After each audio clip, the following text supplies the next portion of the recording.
श्राद्ध की दक्षिणा। एक बार एक पंडित जी को बहुत दिनों तक काम नहीं मिला तो वे एक जाट से बोले, जाट देवता, आज तुम्हारे पिता मुझे सपने में दिखाई दिए।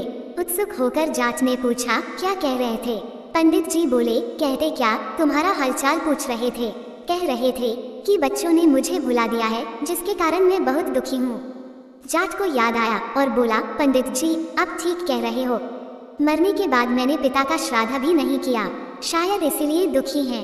पंडित जी ने अपना दांव लगाया और कहा, तो कर डालो पिता का श्राद्ध, इसमें विलंब की क्या बात है।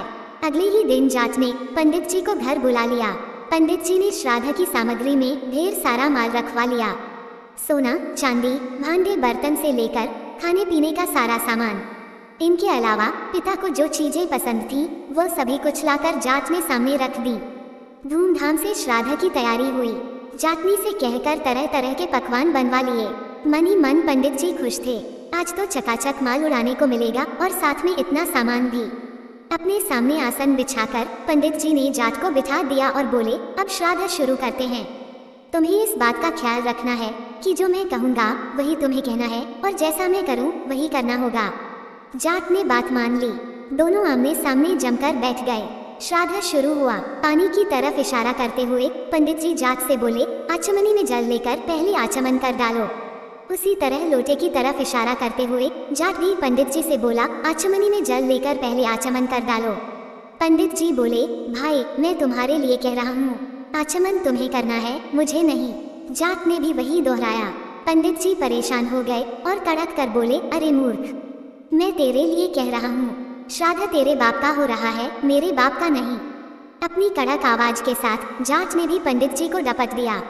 अब तो पंडित जी से रहा न गया। घूंसा दिखाते हुए बोले, तू नहीं मानेगा। जाट ने भी अपना घूंसा तान लिया और पंडित जी को दिखाते हुए बोला, तू नहीं मानेगा। पंडित जी ने आप देखा ना ताव एक तगड़ा हाथ जाट के कनपटी पर जड़ दिया। बोले, पहले तेरी खोपड़ी दुरुस्त कर लूं, बाद में श्राद्ध होता रहेगा। झापड़ इतनी जोर से पड़ी कि 1 मिनट के बाद ही जाट को होश आया।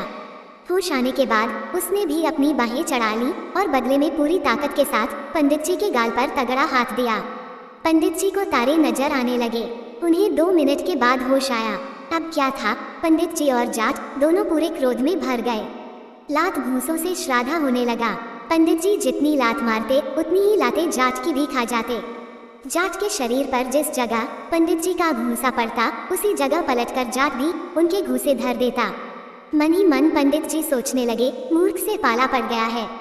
उन्होंने कई बार जाट को समझाया लेकिन जाट की समझ में कुछ न आया। नतीजा ये कि बात पर फिर बात बढ़ी और दोनों फिर से गुत्थम गुत्था होकर लड़ने लगे। कभी पंडित जी नीचे होते तो कभी जाट के नीचे होने की बारी आ जाती। आपस में देर तक लात घूंसे और उठा पटक का दौर चलता रहा। आखिर मैदान छोड़कर पंडित जी को भागना पड़ा। प्रसन्न होकर जाट भी अपनी जाटनी के पास लौटा। जगह जगह से कपड़े फट जाने का कारण जाटनी ने जानना चाहा तो जाट ने बताया कि पंडित जी के साथ श्राद्ध कर्म करते हुए ये सब हुआ है। जाटनी ने पूछा, श्राद्ध तो अच्छी तरह से हो गया ना? जाट ने उत्तर दिया, बहुत अच्छा हुआ, अच्छा ना होता तो भला मेरी यह हालत होती। पंडित जी ने कोई कसर न रखी और मैंने भी पूरे जोर शोर से काम लिया। जाटनी बोली, चलो अच्छा हुआ, लेकिन पंडित जी को कुछ दक्षिणा वगैरह दी या नहीं? जाट बोला, दक्षिणा तो कुछ नहीं दिया, हम लोग श्राद्ध में ही इतने मस्त हो गए कि पंडित जी की दक्षिणा और भोजन का ख्याल ही न रहा।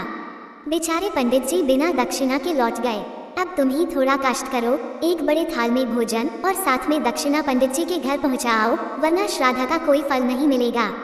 सुनकर जाटनी खुश हुई। नहा धोकर उसने धुले कपड़े पहन लिए, एक बड़े थाल में भोजन रखा और पंडित जी के घर की ओर चल पड़ी। उधर पंडिताइन प्रतीक्षा में बैठी थी कि पंडित जी श्राद्ध करने गए हैं। लौटते हुए अपने साथ कई चीजें और बढ़िया पकवान भी लाएंगे, किंतु पिटी पिटाई हालत में जब उसने पंडित जी को लौटा हुआ पाया तो बहुत दुख हुआ। सारी कहानी सुनकर वह क्रोध से लाल पीली हो उठी। पंडित जी का क्रोध अभी उतर आना था। दोनों पति पत्नी क्रोध से उबल रहे थे। अचानक जाटनी को अपने घर आया देख दोनों उठ खड़े हुए। गुस्से से मुठियां तन गई। घर के अंदर कदम रखते ही दोनों जाटनी पर टूट पड़े। सारा क्रोध उस पर झाड़ दिया। जाटनी बेचारी चुपचाप उनकी मार सहती रही। वह सोच रही थी कि शायद इसी तरह दक्षिणा ली जाती है।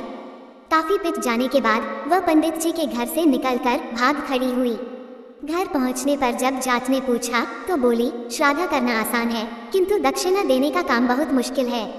तुम अगर दक्षिणा देने जाते तो मालूम होता कि कैसे दक्षिणा दी जाती है। दोस्तों, आपको ये मजेदार कहानी कैसी लगी कृपया कमेंट करके जरूर बताएं। वीडियो पसंद आया हो तो लाइक करें और ऐसे ही और भी बहुत सारी मजेदार कहानियों को सुनने के लिए चैनल को सब्सक्राइब जरूर करें।